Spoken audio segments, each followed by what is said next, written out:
Setting up guidance when you first launch Fin and managing it as you scale, two completely different jobs. When you first started, you had a narrow scope, one channel, maybe a focused set of topics. But as you let Fin handle more topics and channels and audiences, it needs to be handled more intentionally. So, to avoid the pitfalls as you manage guidance at scale, let's go through the three most common ones and how to address them. The first instinct when something goes wrong is to write another instruction. But managing guidance at scale isn't about adding more, it's about being more deliberate. So before Fin generates a reply, it scans the conversation context and your help content and applies guidance that's relevant. If multiple instructions match, Fin applies them all at once. So the more guidance you add here, there's more chance they'll conflict or cause behavior you didn't intend. So, how do we fix this? Keep each instruction focused on one purpose, whether that's tone, topic, audience, or escalation behavior, not all four in one entry.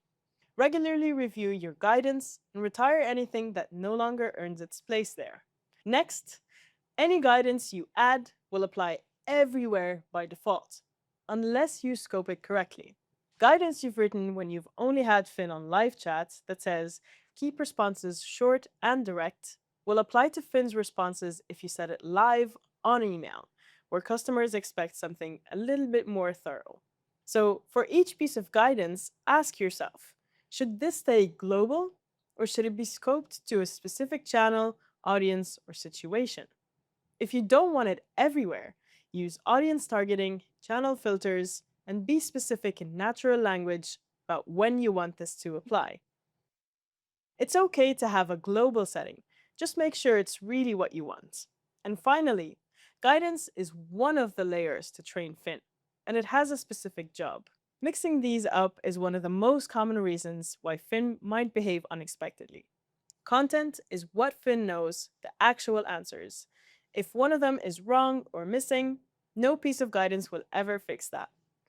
Guidance shapes how Fin behaves, its communication style, policy, and how it knows when to escalate. And if the outcome is still not what you want, chances are you'll need a procedure for step by step logic. This is how people actually progress with Fin. They start with content, add guidance to change behavior, and eventually create multi step procedures to handle more complex queries. We've got more on how to diagnose which layer a problem belongs to in the lesson below. So, how do you know any of this will work? Before a change goes live, we can test it in preview. Check that Fin behaves differently and that the change is doing what you intended.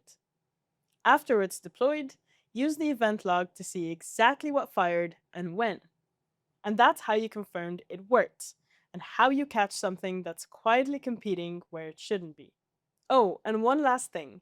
At scale, you'll need someone to own guidance. If everyone's responsible, no one actually does it. So before anything else, decide who that is so you can ensure that Fin's behavior remains consistent as you expand.